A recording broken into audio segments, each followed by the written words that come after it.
And good evening, everybody. I'd like to welcome you to the special edition of Cruise Inc. Radio 102.8 TV. Happy Father's Day to all of the fathers out there. Again, hope that you had a wonderful day.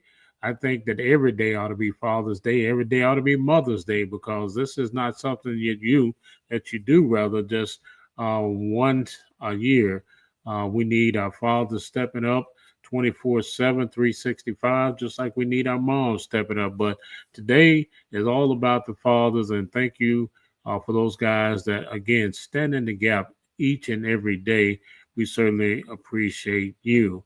Again, I want to say to heavily Father's Day to my dad. And again, many of us don't have our dads here with us. And so we continue to again, keep them in memory.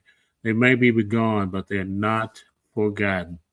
I want to thank you all for tuning in with us this evening. I want to let you know that we're currently live on Cruise Inc. Radio 102.8 Facebook page and also on our Cruise Inc. Radio 102.8 TV YouTube page.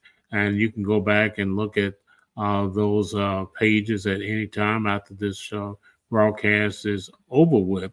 We certainly want to thank our sponsor, the G Law Firm, and we're going to have a quick word from the G Law Firm.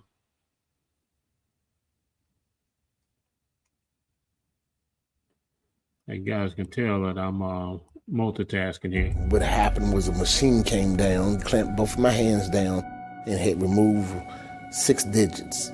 I was in a bad situation. I didn't know what else to do, and I know I needed some type of help, so I called the G Law Firm. They gave me confidence throughout the whole case that everything was going to be fine. They're not only lawyers, but they are family. Call the G Law Firm. I did.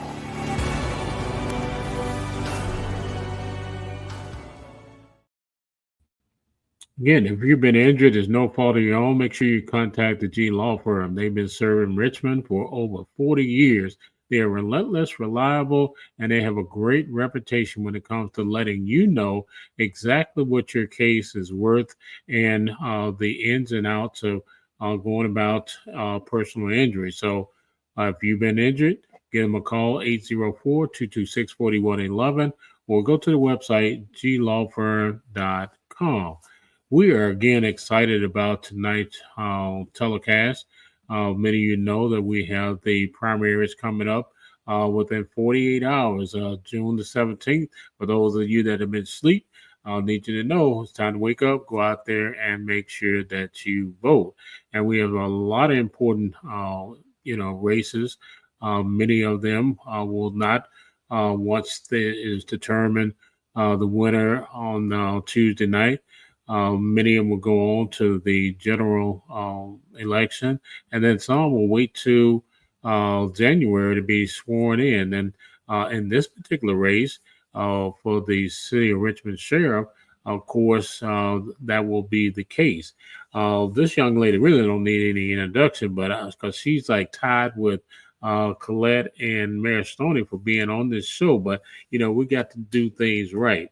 And January 1st, 2018, Dr. Antionette V. Irving became sheriff of the City of Richmond, facilitating one of the largest sheriff's offices in the Commonwealth, to include over 450 sworn and civilian staff members. Sheriff Irving is a proud native of the City of Richmond and a product of Richmond Public Schools, where she learned the values of respect and discipline that have served her throughout her career.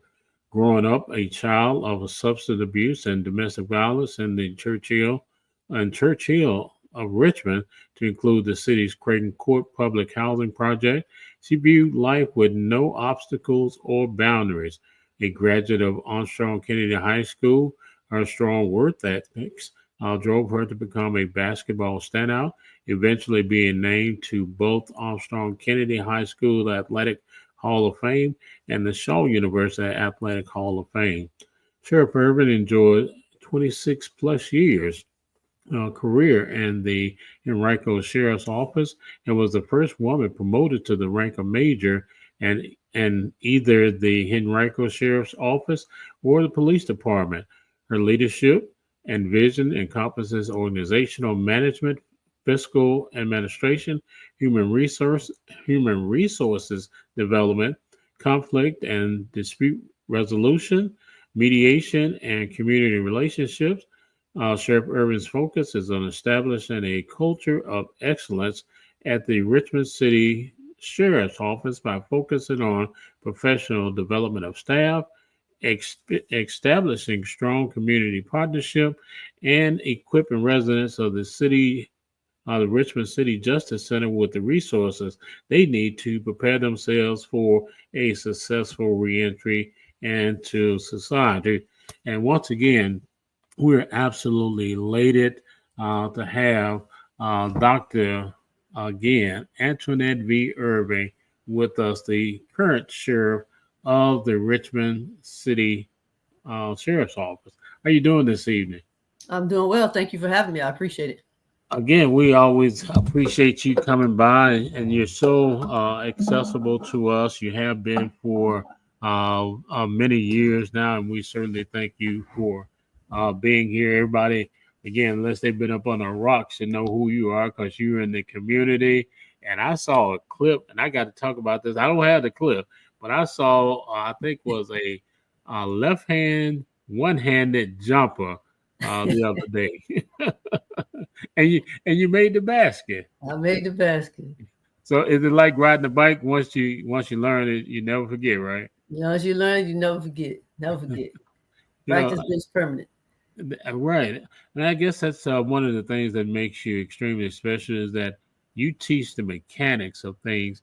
And I think once people learn the mechanics, it is easy for them to continue to move in that path.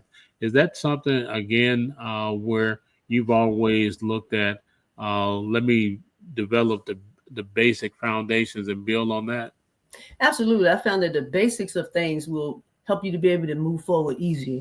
Once you can learn what that foundation looks like, you can always add things to it, but you have to understand what exactly it is that you're supposed to be doing in order to grow on that. If you go through work 5 and 6 years and you never learned the basics of what it is you were supposed to be doing, I don't care how long you work there, you're not going to be successful in whatever it is you're doing.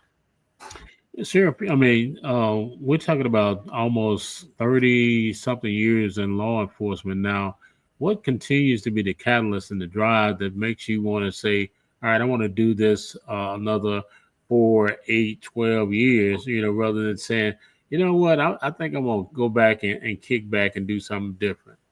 Well, I'm not doing this just to get an amount of years for retirement because I've retired and came back. So it's not just about doing this to get to a certain amount of years for retirement, but I'm from this community. This is my city, and the people in this city look like me. They live in the areas and neighborhoods that I've grown up in. And I feel that it's my purpose to be able to assist individuals from our area, from this community, from this city, to be able to become the best possible person that they can be, and then the best possible citizen that they can be. And you can only do that by understanding who you are, where you come from, and what things inside of you that need to be adjusted. And then you can move forward in life to wherever it is that you need to move to. Do you feel that there's still so much that you want to accomplish, that you need to accomplish over the next term?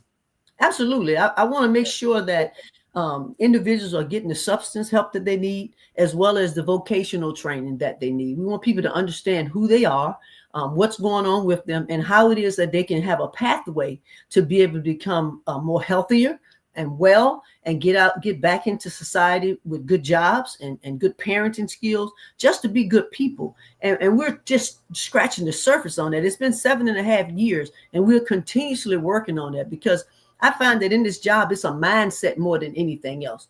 People have been doing things their way, or the way they think is the right way, for so long that they just don't understand that there's a better way to do things. And that's for all of us, not just people that, that are impoverished, or people that are in bad situations, or people that live in areas that nobody else wants to live in. I think that's in life, that you have to understand you and understand what your purpose is. And once you can get into that, I think you can do anything that you possibly can want to do. And you'll end up doing things that you didn't even imagine that you can do. So people have been in so many bad situations, or things just didn't work out for them. And a lot of times people feel like giving up. And unless we give them hope and give them opportunity, they're not going to be able to work on who they are. And if I never work on who I am and figure out what's going on with me, I'm not going to be successful at home. I'm not going to be successful at work, nor am I going to be successful in my community. And that's what we're working on right now. And we're trying to build better rapport with our community partners and different agencies throughout the Tri-Cities area and the states. We want to make sure that we're building those relationships. The city may not always have the best reputation to do things, because the city doesn't always get along. The leadership in the city doesn't always get along. And I would like to be able to see our leadership work harder together at making sure we can accomplish things. And I think that we can. We have good leadership. And it's just that people need to understand we're not always going to agree. Right. But we have to be able to communicate with each other. And sometimes somebody's got to give one way or the other, or be able to explain why it is that they feel a certain way, instead of just feeling that whatever it is they're doing is the right way to do something. You mentioned, home collaborations and everything. When the residents leave, the facility, is there any kind of connectivity? Because a lot of times it's like the kids in school. You teach them, they have a certain routine when they're in school, and then they go home, and it seems like there's a drop-off. Would you like to see more your office involved in perhaps trying to level when a resident leaves the facility and go back into their community? Absolutely. What we do now is, and we'll start from the beginning, when individuals actually come in, they get a case manager for our reentry team. And the case managers work with them as to what those needs are. Even though some people say, well, I'm getting ready to get bonded, so I don't need to talk to y'all. After a few days, when they realize they're not going to get bonded, they connect with the case manager and find out all the services that we have available to them on the inside. And then we work on a plan for when they're going to leave. And that plan is going to have to be worked by them. It's not just a plan that we need to work on, but it's a plan that we help them to work on with their family or with their lawyer or their case managers that they may have on the outside, trying to make sure they have medical service, mental health, housing, that their jobs and things of that nature. I just talked to a young man the other day when we were out at a community event. He said, well, Sheriff, I'm doing good. I said, well, you let us know if there's anything you need. So we want to make sure that we can help them. And another guy said, well, I'm not working right now. I said, well, Monday morning, you can come down to us and we have a list that we can hopefully connect you with, that we can hope to get you to working.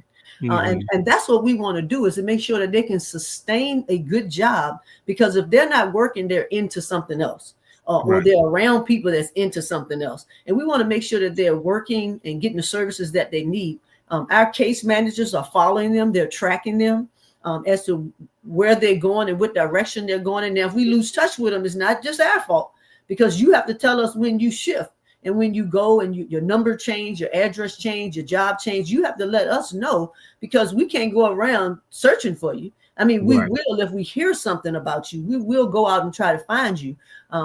But it's not all on us. It's on you, it's on your family, and it's all the other people that's connected to you. So we try to make sure that we're providing them with the resources, and we're keeping in touch with them. We have a few people now that have gone on and with our forklifting class and some other trainings that we put them in, and they're connecting with us, and they're letting us know, I really do appreciate it. I'm still doing well. I wanted you to know that. So we keep up with them if they want us to keep up with them. How many, you mentioned the forklift training and driving, how many other programs like carpentry and others that, because everybody is not college material. Everybody wants, be able to do some of these scholastic things and achievements. So what other type of hands-on opportunities and training are there within the Justice Center? Well, we're working with the Technical Center right now to try to expand on those, because the gentleman that was supposed to help us with our carpentry and things of that, our brick masonry, he passed away. So we are trying to get the Richmond Technical Center to see how is it that we can do some of those programs now with the Tech Center, or we're just going to go out and find us another contractor that's in construction and can help us to get that done. But we've recently started our CDL program. We finally got it up and moving. The thing is, we have to make sure they get their learner's permit first. So they have to go to DMV, which anybody goes to DMV, you know how long that takes. They've got to go to DMV. Then someone's got to come in and teach the classes. And then when they go out and get the behind the wheel stuff, then that, you know, they can go through that. Like you say, our forklifting, that's probably our biggest hit. We just had a class on Friday. Our males and females participate in that class. So we've had an abundance amount of people to go through that program. And like I say, several of them are very successful and they are still working. They haven't gotten distracted. Cosmetology and barbering. I just went over to the barbershop off Brooklyn Park to show the owner, because I went by and told him what we were doing, because we have a new instructor now for that. And went by and told him, I said, hey, guy, you know, I'm really working hard trying to make these programs work. And he said to me, if you can get your guys to pass the state board, I got a chair for them. Okay. And I went back and told the guys, I said, hey, guys, if you put in the work, just put in the work. I said, pass that exam. You pass the exam, you go out and back into the community. I've already been told that the barbershop has a chair for you. So that should be your goal, to get in that chair. And the guy say, I'm ready this time. You know, in jail or in prison, everybody's cutting everybody's hair. Right. But are you certified to cut somebody's hair? Are you just cutting hair because, you know, you practicing on somebody and want to give them a cut so you can get a few bags of chips or whatever that looks like? Right. So, you know, those are some of the vocational classes that we have. And then we also have, you know, our trauma-informed care, our parenting, our mental health classes. We have our GRACE program, our READY program. We have our medical assisted treatment program there. So we medication for people that may be on some type of substance. And we have, you know, our GRACE program deals with alcoholism or other, you know, just different drugs. We have a grant from the City of Richmond and opioid abatement to work on people with opioid issues. So we're continuously trying to work on the growth of the individuals that are inside of our facility, because we want people to be well and we want people to be the best possible person individually that they can be, and then go back home and be the best possible family member that they can, and then also go out in the community, be a positive part of the community, and be a productive part of our economic development. Because if I feel good about what it is that I'm doing, I'm not looking to do something to anybody else. Now, you know, what does reformation look like for you? That's been a I don't want to say a political buzzword, because we know our Commonwealth attorney has been talking about, you know, rather than just locking people up, putting some things in places for reformation. What do you see your responsibility and the responsibility of the sheriff's office in partnering and being a part of that reformation and transformation? What our goal is, because we don't control anybody's time. But what we do is we control the time that you have while you're with us.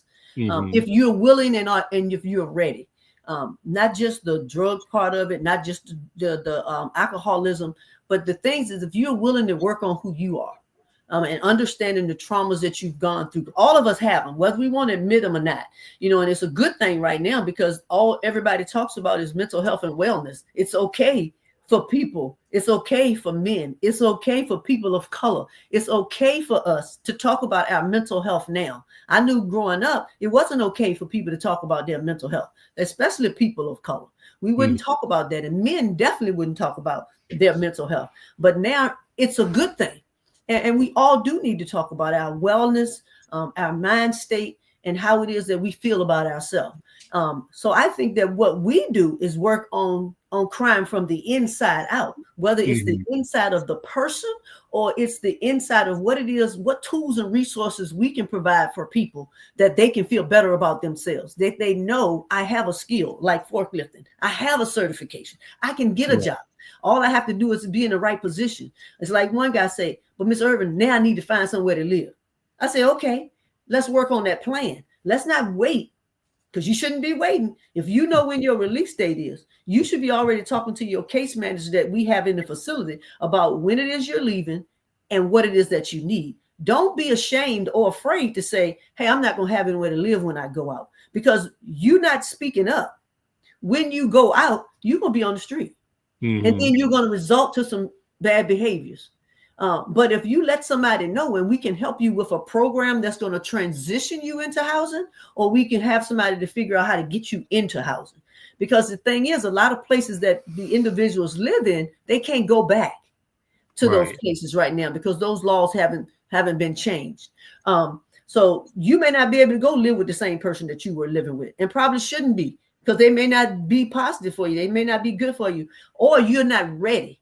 So you need to find a transitional type of housing where you can continue to grow yourself, because there are certain things you can do inside with us, and you're going to hold yourself responsible. But as soon as you get back out, you're going to forget about those things, because that structure is going to change, and there's always going to be somebody nagging on you about something, and it's going to be a little bit different. So we're trying to look at that from the inside out, and it helps us that the judicial system, our Commonwealth attorney, has a lot of diversion programs that we can divert people to other programming instead of incarcerating people for some of our lesser crimes. But we don't want to not incarcerate and not give them resources either. So if we're not going to incarcerate a person for a menial crime, we need to make sure that they get the right resources.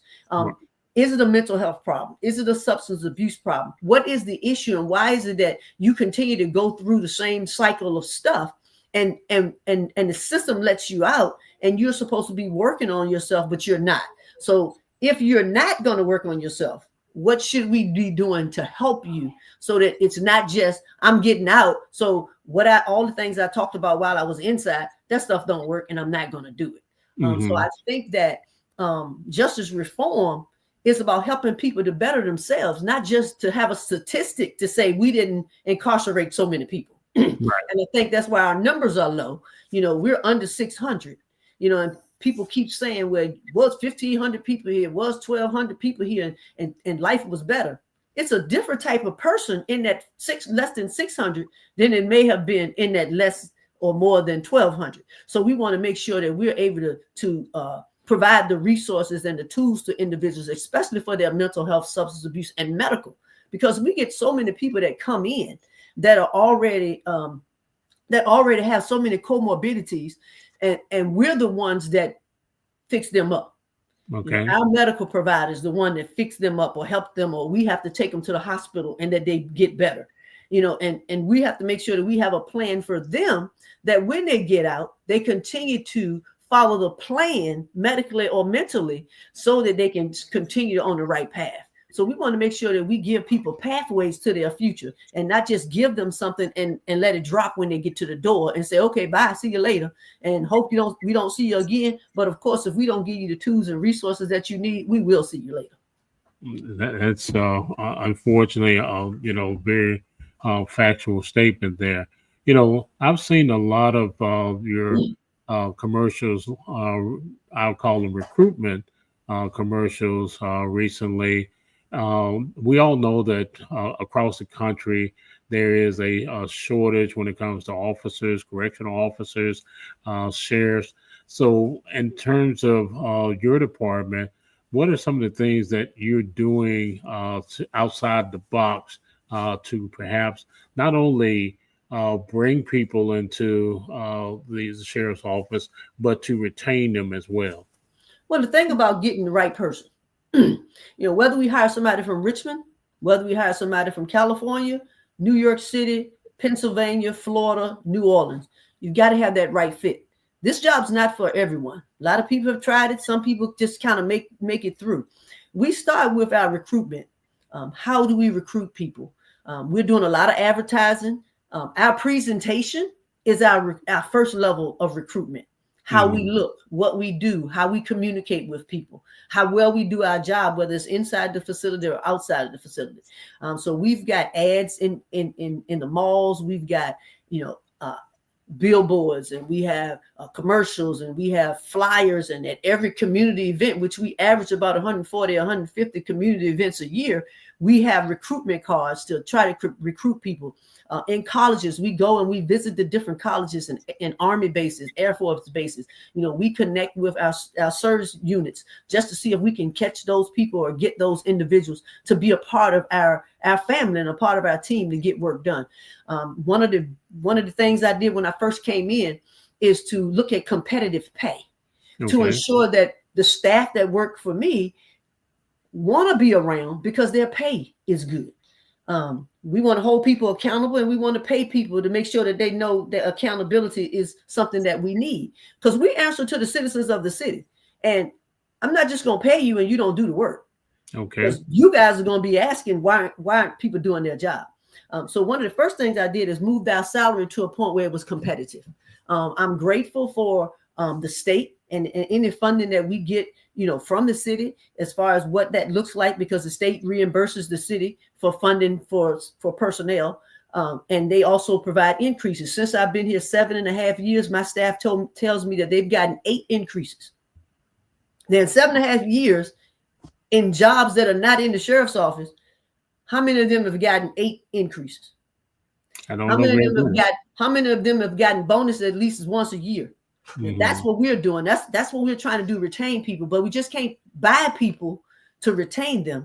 What we want to do is give them other tools and resources as well. We want to train them, make sure that they're in a position to be able to critically think, to be able to handle emergencies when they come up, to be able to handle the individuals' problems or concerns that they have, to be able to better communicate with the individuals that we have to deal with every day. Because if you can't communicate with a person, nobody's going to want to have a reasonable conversation with you. You're going to get negativity if you're not able to hold a decent professional conversation with someone. And that's what they pay us to do, observe and communicate. And we want to make sure that we're doing that. So we want to make sure our staff member gets the training that they need. We have tuition reimbursement. You can go and get education if it's related to some of the things that we're doing or anything within our departments. And we have our own business over here that helps us to get a lot of work done. So if you want to take classes on your own, not just to say the classes that we offer from a training standpoint from our training academy, you can, and we'll pay you back for those classes if you had a passing grade. We make sure that our staff has physical fitness, 4 days a week. We have a personal trainer, nutritionist that comes in free of charge to our staff. She comes in early in the morning. She comes in the afternoon to ensure that staff members can talk fitness. They can work out. They can do all those things. And she comes at varying times so that if you work in the day, she can come in the evening. You work on one shift, you work on the other shift. We have a wellness room for our staff. Where is it that you can go to work and get a massage? We have massage chairs for our staff. Most of them say, I don't want to get in because I'm going to fall asleep. But that's what we want you to do. We want you to rest. We want you to be able to get that reboost so you can have the appropriate energy to have good conversation and do the work that needs to be done. We make sure that we have a promotional process for our staff, an actual promotional process. You apply, you take a test, you do interviews, you do rapid fires, you do critical situations so that you can give us the information back that you've learned and not just tag you it. I don't do tag you it. I didn't come from a tag you it system. I earned every position that I ever had. And I think that was good for me. It's placed me in the proper position to be able to do the things that I'm doing now. So we want to make sure that we can have competitive pay and we have good people that want to be in our job. The hard thing for us with recruitment is people passing the background, people passing the polygraph. The maturity level of individuals where you can't get manipulated to do things that you're not supposed to do.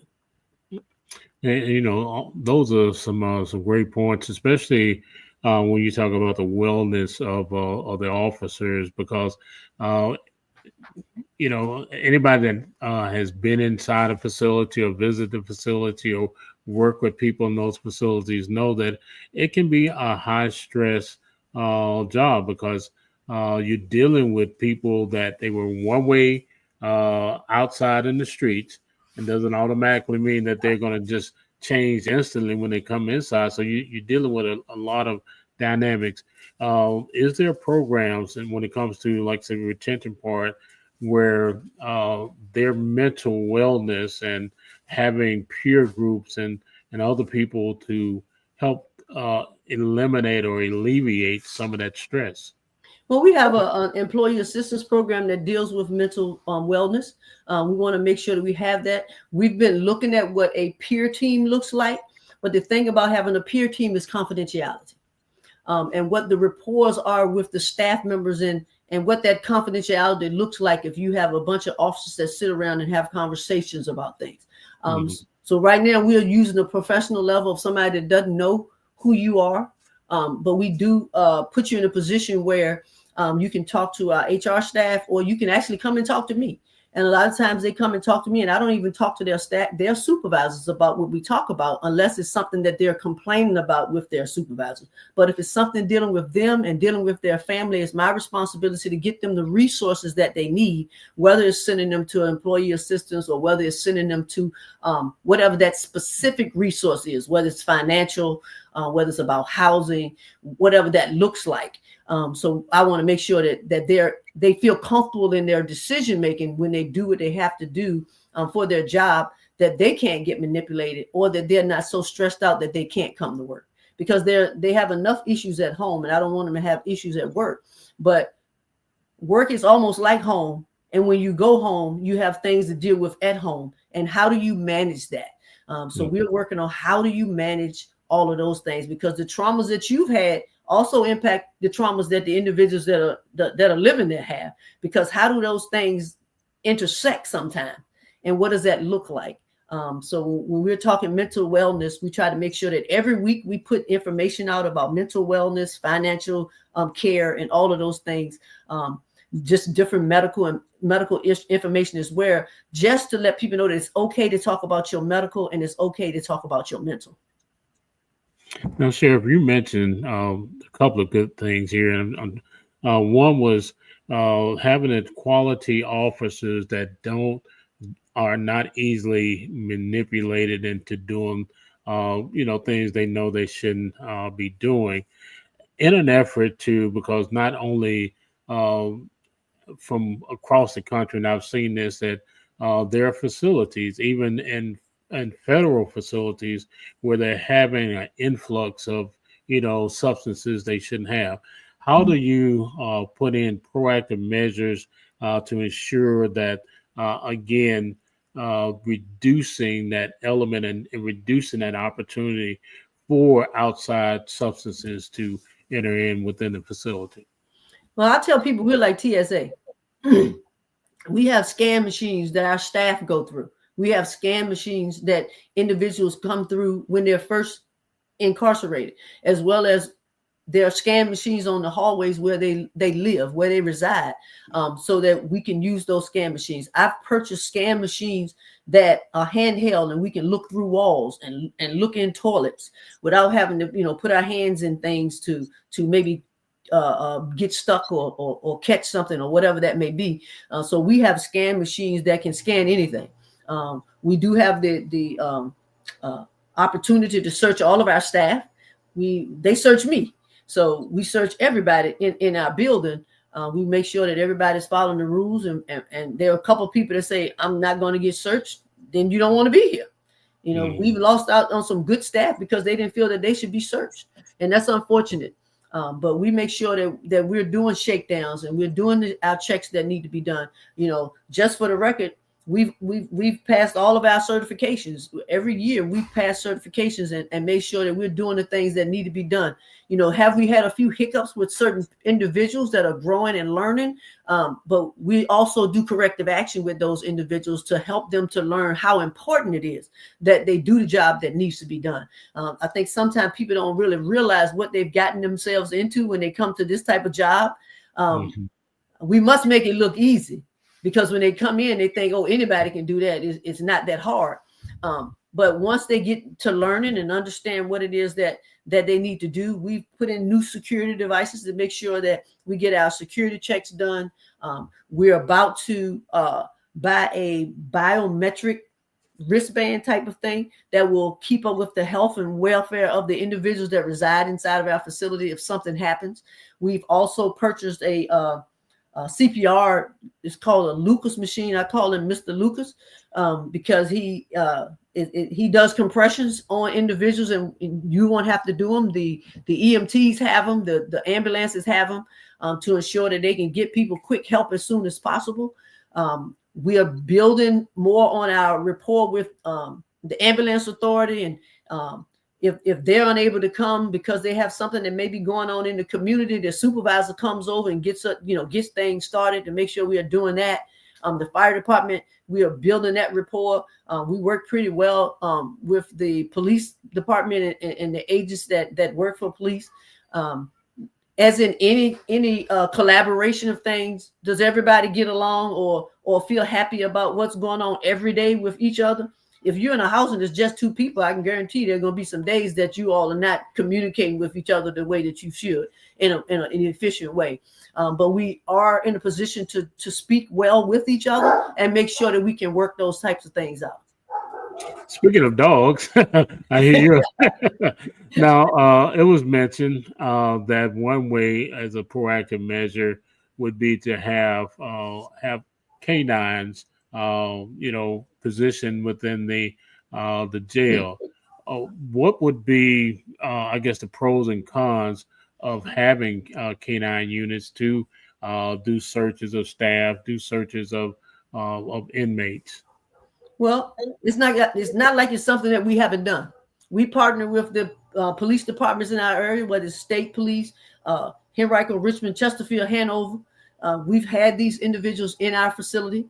They've come in and searched staff lockers, searched staff cars, searched staff, searched inmates. So they come in, they do their training there. We look at that as a training ground for them. We did that when I was in Henrico. There was an open door for training. They're always saying we don't have anywhere to train. We have an open door at the sheriff's office where they can come in and train. So it's not like we don't use the canines to search. It's just the amount of money that it takes to train and to feed and take care of a canine is rather expensive. And we can look at what that looks like for grant funding or what that looks like for payroll for the city. We can look at that. But what does that look like on an everyday basis? Is it a good idea? It just depends. Is that the only thing that's going to stop something from coming in? Stuff gets missed. I don't care who's looking at it. You have people come in your house and come to visit you, and you don't know exactly what they have on them. We have individuals that take some type of medication assistance in our facility.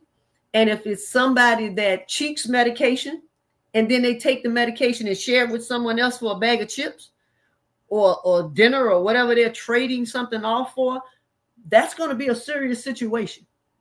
Now, you look at the city of Richmond, you look at all the other surrounding jurisdictions in our area, and then you look at the state of Virginia itself and look at the numbers when it comes to things that get in facilities. And I'm glad you said at the beginning that it's all over America.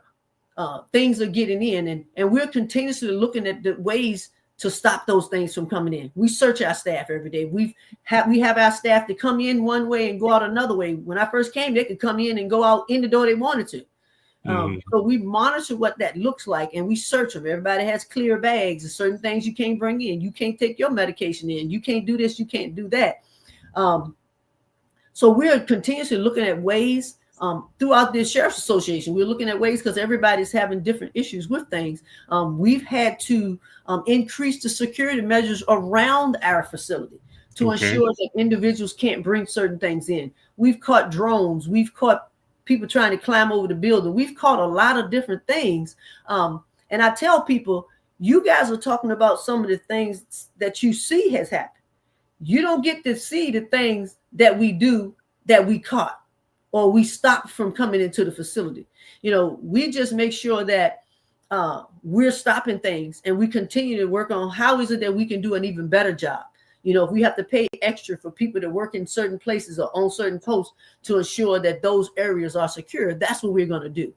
We've had more issues since COVID and the unrest than we had in the first 4 years of my terms here in the city of Richmond. But after the unrest and COVID, some things changed. People had more cravings and those types of things came up, and the dynamics in the city changed. So we're just continuing to work on it and see how is it that we can solve those issues.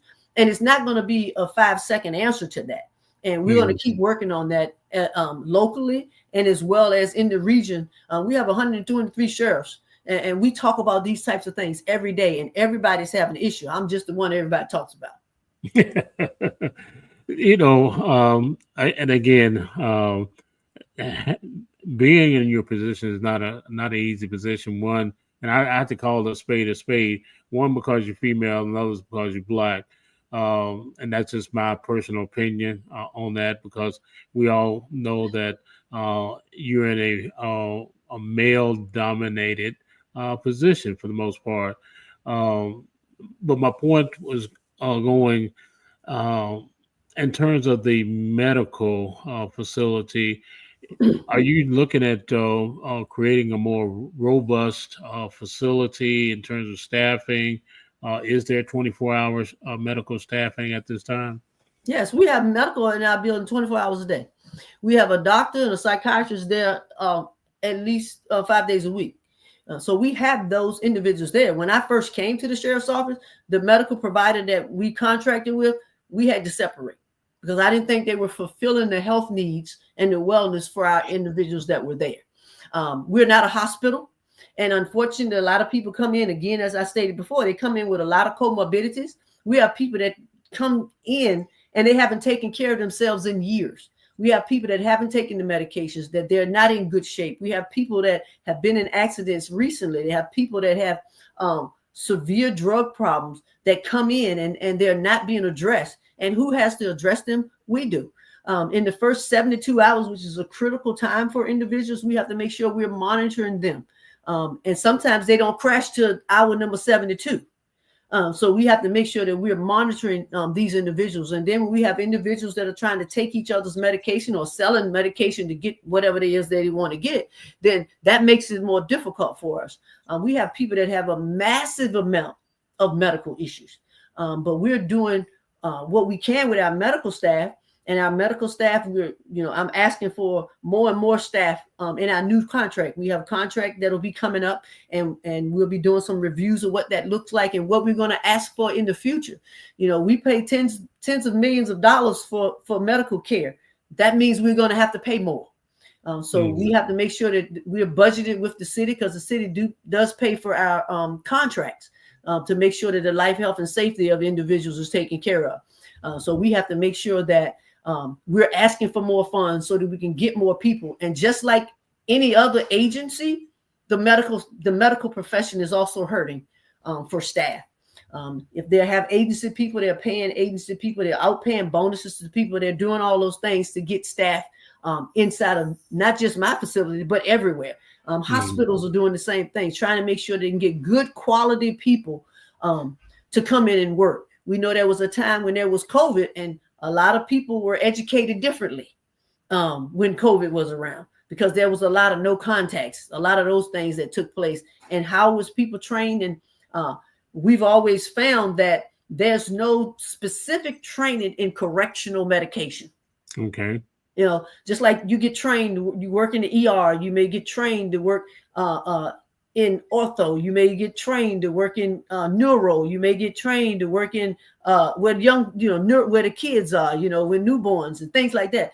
But does anybody actually get trained in correctional medicine? And I've been pushing that. I'm trying to figure out how to make that idea work, is to make sure that institutions or facilities of higher learning are adding correctional medicine to their nursing protocol, to their nursing education. So when people come out of nursing school, they're familiar, because every day at a jail or a prison is an emergency room. Every day is like an emergency room. Yes, we have people that go to the clinic, but every day can be a day in an emergency room. It's not just that I work in an office and I just got people coming in and I check your weight and your height and then the doctor see you. I do those things. That's not what we do. We do some of those on sick call, but people have so many comorbidities that we have to make sure that we are addressing those and making sure that we have registered nurses. We have registered nurses, we have licensed practice nurses, we have med techs, we have all of those things, nurse practitioners. We have those individuals in our facility. I myself have hired social workers and clinicians on the social work side and the counseling side to try to make sure that we have those things covered as well. Because if you have a mental situation, you may not think of your medical or may not even understand what your medical is. So we have to make sure that your mental and your medical is being taken care of and that you understand what it is that we're doing. We're starting to see our numbers grow with people with Alzheimer's and dementia. We have people that's 75, 85 that's coming through our facility. They have the illness parts, which is medical, and then they have the dementia and the Alzheimer's and things of that sort. How do you do all of those things inside a jail? Is a jail actually equipped to handle a lot of those things? And we're doing the best that we can to make sure we can start hiring people that can address those things. Because if you get arrested, we've got to address it. Right. You can't ignore it because you've been arrested. I want to go back, just backtrack a little bit when it comes to, like I said, we talked about the numbers in terms of officers everywhere. How do you secure and make sure that your officers are safe on a day-to-day basis without getting too much into the intel about that? Because, we know that, as you said, everybody is not meant for this job. Some people come in and don't understand some of the physicality involved in it, the mental part that's involved in it. So how do you ensure that everybody that comes in that facility, that's an officer or staff, that they come there and they go home safely? Well, some of the main things is we educate people. Everybody goes through training. Every sworn officer has to be certified. Within a year's time, they're certified. And we give them time enough to figure out if that's what they really want to do. We give them a lot of on-the-job training. We give them training when they first come in, and then we do on-the-job training, and then we send them to the academy to make sure that they can learn all of the competencies of what it takes. Every deputy is certified by the Department of Criminal Justice Services. So they have to meet certain standards. At every level, you have to meet what those standards look like. So we have to make sure that we're educating people, that we're working with them. We're trying to keep them in good health and good wellness. And we're working to make sure our staff, the best thing we can do for our staff is to make sure they learn how to communicate and observe things.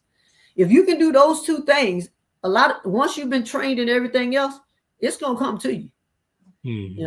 I wasn't trained to do this when I started. I came home with a degree. Okay. I'd never physically done this job before. And you have to put the effort into training. You got to put the work in to train. You got to be open and honest with yourself as to, is this the job for me, and how much do I want to put into it? Because you get out of what you put in. If you're not putting in the effort, you're not putting in the work. If you don't learn how to communicate with people, we love the fact that people that work inside of institutions, whether it be jail or prison, when they go out and they want to go to the police departments, DEA, Homeland Security, FBI, Secret Service, all those places, if you've worked in the sheriff's office and you really put the work in, you're more successful because you know how to communicate with people and you know how to work with people up close and personal, with no gun, with no anything else. It's just you and the person. So you have to learn how to deal with people. And that's the majority of our job, is to learn how to deal with people when they're having their most difficult day. Because how do you deal with a person that's just got 135 years and they suspended 35 years? How's that person going to feel? It's not going to be a good day. And all you have to do is say good morning. And that could be a trigger. You don't have to say anything. You can look at them and it can be a trigger. So we try to make sure that you're observing and watching people. You watch the mechanics of people and what it is that they're doing, and the rest of everything will fall in place. But we're going to give you the tools necessary. We're going to give you the resources necessary to get your job done. But are you willing to put in the work? Or are you just coming in because it's a good paying job? Why are you really there? Are you there because you care about people? Are you there because you want to work hard? Are you there because you want to make this a career? Or are you here just because you're driving through and you see $57,000 on that kiosk, and that's why it is I want to be at work? But you got to deal with people when they're at their worst, whether it's medical, mental, or because of the time that they have. And let's not even talk about the behaviors of individuals. Again, 2/3 of the individuals, if not even more, of the individuals in our facility are there for violent offenses, not nonviolent, but they're there for violent offenses. So the best thing that you have is you. So we have to teach people how to work with themselves, and how is it that they're going to work with the individuals they have to deal with every day. They're not going to bother you just to be bothering you, but we're not going to bother them just to be bothering them either. And we're not going to tolerate that. We're not going to put our hands on people when we shouldn't. There are going to be some situations where we may need to guide people through some things. But You know, when you have a job that people can be throwing feces on you at any time, they can be talking to you any kind of way, throwing chairs and breaking up things and all kinds of stuff because things just didn't go right for them. And how do we know that until they tell us as to why it is? And people that have mental, you know, some people have more mental issues than they have medical. And then some people have both. And they're fighting a lot of stuff. And then a lot of people that are missing their family, and now they realize that these things are going on. How do you help them in order to help yourself to get your job done? So we try to make sure we put our staff in a position to be successful by making sure they're getting the training that they need and they understand why it is that they're doing what they do. I think that a lot that helps me is I figured out my purpose. And it's my purpose to be where I am right now, to help the people that are from my community and from my city, to ensure that people are treated humanely, because they may not have always been treated that way. Making sure people are treated humanely and that they have a pathway into wherever that future takes them, whether it takes them back home so that they can work and be a good family and be a part of the community, or whether it takes them to the next phase of their incarceration, and how is it they continue to grow their family while they're still incarcerated at the next level. All right. Well, just a couple more questions here. I really appreciate. I know it's been a long day for you. You know, you had a forum, and you're into 48 hours before election here. Like in schools, you know, is there a certain ratio in terms of students to teachers that is the standard, or is that something that is still being looked at and evaluated, saying that, okay, if we got 500 inmate, 500 residents, again, I hate that word, inmates, 500 residents, we need 400 officers to have that ratio. Is that something that, again, that's feasible? Is it something that is being looked at, in your opinion? Well, the thing is, it's just like the school teacher. It's not a one-on-one. It's not a 1-on-5.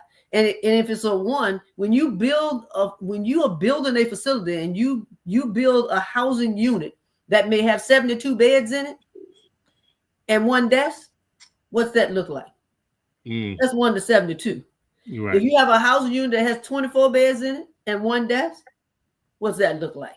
You know, it depends on what you have going on. If you have a programming part and they're actually participating in their programs, they're going to be able to guide themselves through a lot of things.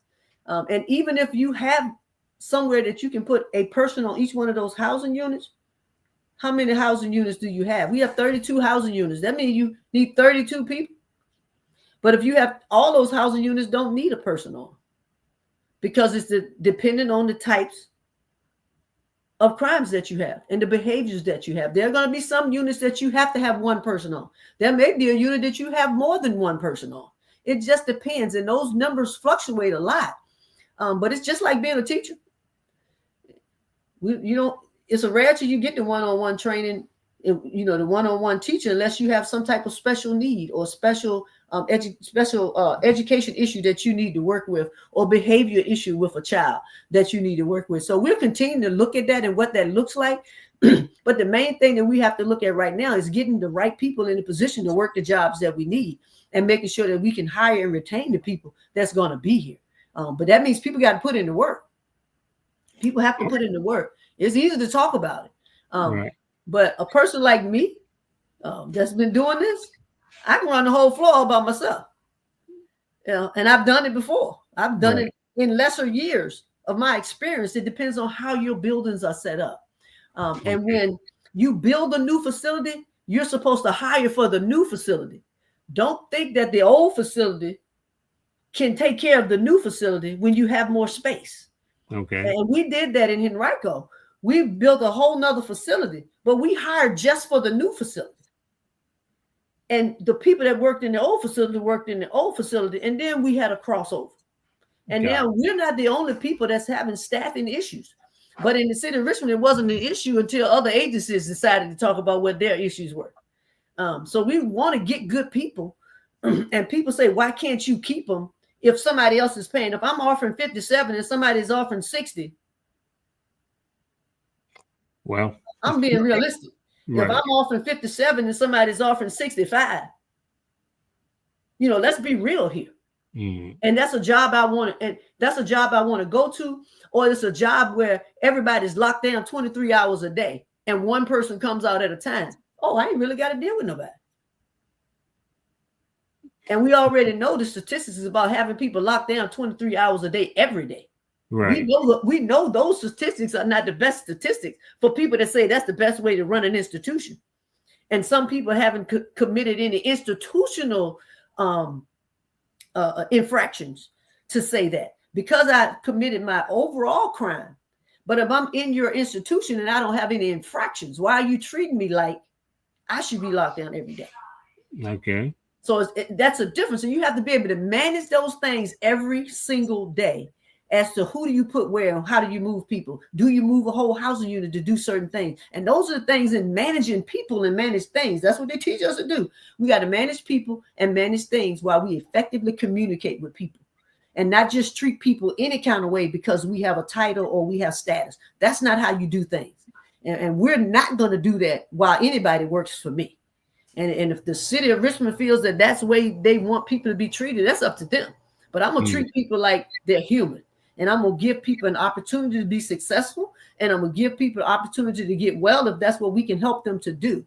So we're going to continue to work hard at doing the things that we do.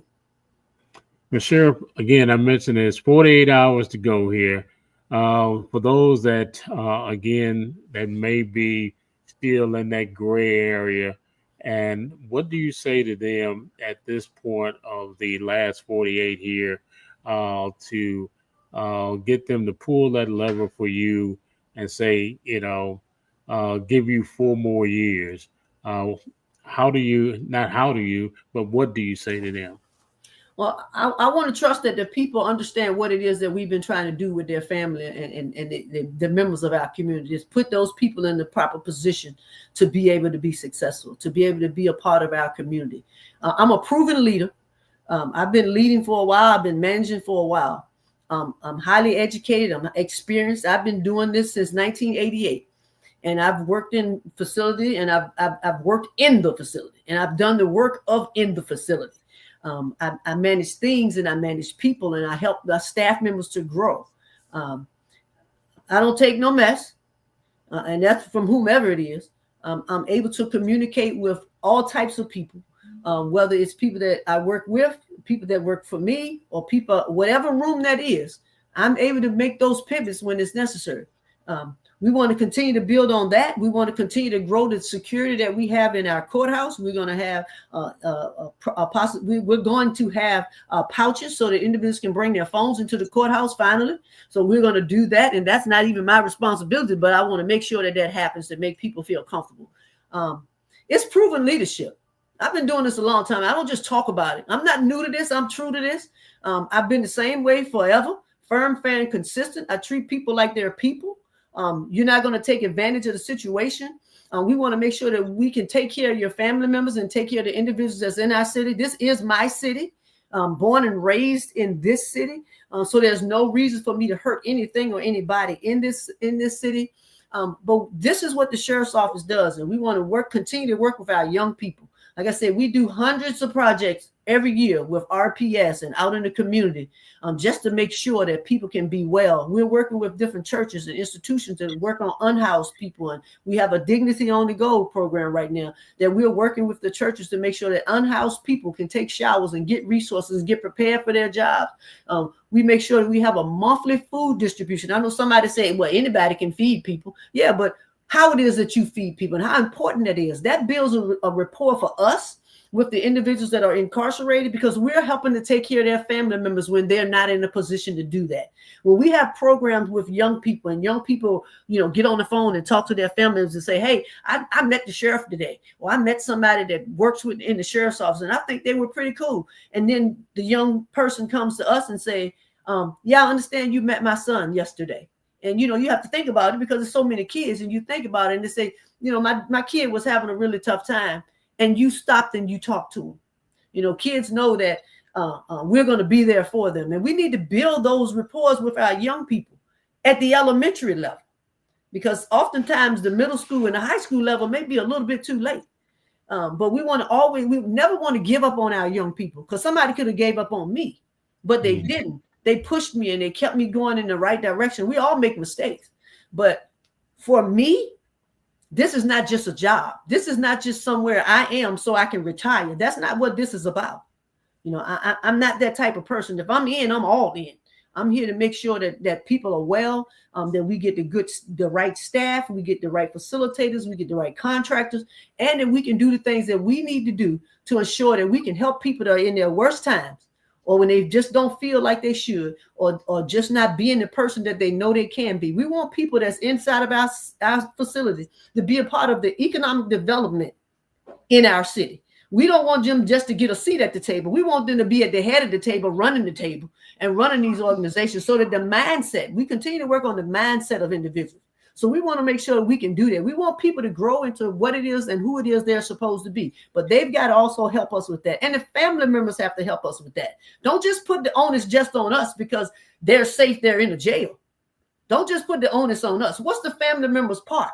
And when's the last time you seen them? When's the last time you spoke to them? When's the last time you helped them? But you're waiting for us to do it. We talk to them every day. I do. You know, they know my name. They know how to find me. They know where I am. So we want to make sure that we can do all the things that we should be doing, because we want to do the right thing for the right reason, simply because it's the right thing to do. And not just because we want to retire, not just because we just got to deal with it because we got to deal with it. No, we care for the people that come through our facility. We care for them. We care about the young people in our communities. We're going to make sure that we have leadership training for our staff and for all the citizens in our city, and especially our young people, because our young people are the ones that's going to create whatever problems or successes that we have in this city moving forward in our future. And I trust that the people understand that this is not just a job to me. This is about me and where I grew up from. This is where I am now because of where I was then. And I'm not using that as any excuse for anything in life, because I don't use excuses. Because if I did, I wouldn't be where I am. And I want people to be able to give 100% of themselves all the time. If you work for somebody, you're supposed to work. If you get paid, you're supposed to work to get paid. You know, we want to make sure that we can help people mind, body, and soul. You know, we can get some spirit and all that rest of that stuff in there too. We want to do all of that. Because there's some people in the community that probably need some of the help that we're giving people that are inside the institution. So we want to make sure that we can do that. So I trust the citizens of this city believe in what it is that we're trying to do, but we need your help as well. And we're going to continue to do that. We're going to continue to work with our seniors to help our seniors to grow and help them to be well. We do as much for our seniors as we do for anybody else. I don't like people messing with our seniors. I'll do some things if you mess with our seniors or you mess with our young people. I'll turn into some stuff. We want to make sure that people can be the best possible people and that they're set up to do the best that they possibly can. We want to get the right position for people, giving people an opportunity for an opportunity. And I know you've heard me say that for many years. You know, it's not just about an opportunity. You can say, go do this, but how can I get there? And that's what we want to do. So hopefully, you know, we'll have this conversation in a couple more weeks, because I trust that the citizens of this city believe in what it is that I'm doing. I'm not pretending with this. And I'm not just doing this because it's a paycheck. I'm not doing it. So I thank you for your time, and I really appreciate you. And hopefully we'll talk again soon. Yes, man. I certainly appreciate you as well. And I would say go get you some rest, but that's not going to happen. That's not going to be realistic. Hold on just a minute, Sheriff Irving, and I'm going to end the show here, but don't go anywhere. All right, everybody. Again, appreciate you guys tuning in. I appreciate the comments and the questions. And if you were late watching this, again, we want to let you know, please go to our Cruise Inc. Radio 102.8 Facebook page. You can see the entire broadcast in its entirety, or you can go to our Cruise Inc. Radio 102.8 TV YouTube channel, and you'll be able to share the broadcast tonight. You'll be able to again look at it in its entirety. We certainly appreciate Sheriff Antionette Irving, Dr. Antionette V. Irving, for being here with us. It's grueling being out here, doing your daily job, and then also having to put on a campaign. Let's keep all our candidates in prayer. Let's keep our country in prayer. and pray for me while I pray for you. I certainly appreciate you. Thank you so much. And you all have a wonderful night. And once again, happy Father's Day, everybody. You guys have a blessed night.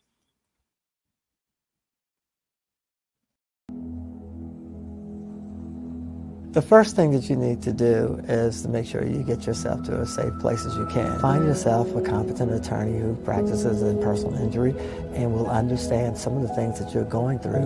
And as I tell people, for 33 years I've been doing this. I've had my own accident. So I would like to be one of those individuals that they would interview so I can at least try to find out how I can best help them myself.